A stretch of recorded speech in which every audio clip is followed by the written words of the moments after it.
Hey, so I am Joanna and I'm using Screenomatic to record this little video. And as you see, I'm on Google Chrome. And for my assignment that I'm doing today for a class for Econ 355, I was told to look into an educational tool that I would use for teaching. And I found this one called Prodigy Math Game.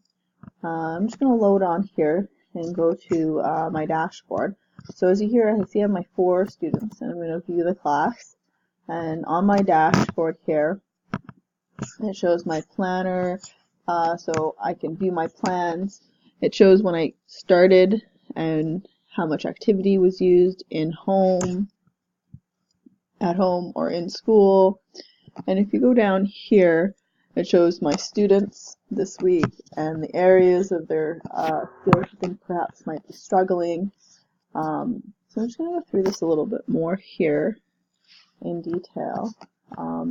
So here's the students, and in this little area it shows where I can remove students or move students and add students. I can view their login information and change their passwords. I can get letter parents, actually. I should show you that. They're very awesome. I also can connect to parents, so I can send them an email if I have their email address. I'm just going to pop this up. I'm just going to open it up here. And so these are the parent letters that can go home to with the students. And it shows their name, their signing on there, down at the bottom, and just information on what you're working on.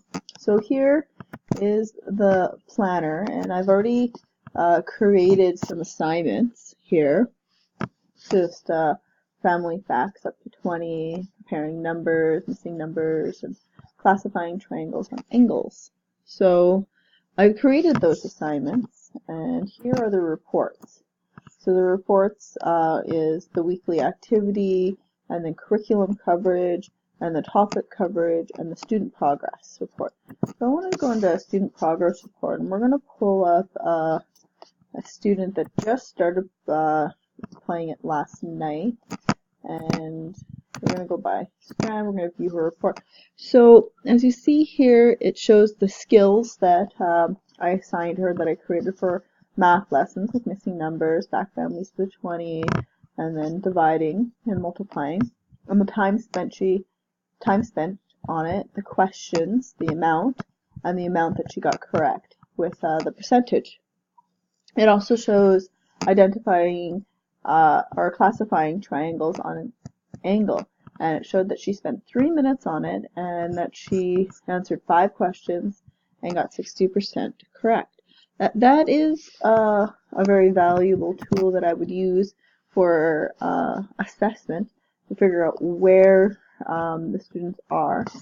I wanted to go into the curriculum here too as well, just to give you a little preview of what you could use as well. So this is just the curriculum for grade 4 and the areas that I set up in the planner to create the math assignments. And when I go into the planner, and if I were to create an assignment, you would skip on his skills. You can pick out the areas where you are, Common Core. You can classify, say, numbers of sides, so the segments as well. And then you can go into grade 4s, and then I'm just going to stop here, actually go next.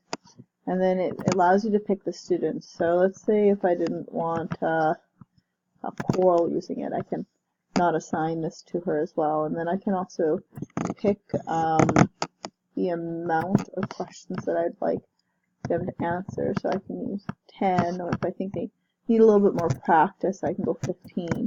I'm going to use 10 right now and go next. And then here will give me the date and range, so how long I'd like them to work on it. So I'll put Monday, and I'll go through to this Saturday, and I'll create that. So now that number of slides is already in there with my records. and I can view the report right away there, or edit, or even delete it if I don't want it to be there. So yeah, so this is Prodigy, and it's a useful little tool that you could use in class, and it's great for students and a teacher to get feedback right away. If you were to look into it for creativity wise, it's great for students. I'm actually going to sign on here and show that for you, and we'll go from there. So I have my password already ready here. I'm going to log in and we're going to go from there, just to give you an idea of what this useful teaching tool could be. And I'm going to put it into two separate feeds. So this would be part 1, and if you follow me on the next one, I'll give you part 2 and giving you some ideas of how that it connects and links to Samar, a blog that I posted about last week. Alright, thank you, and we'll go to part 2.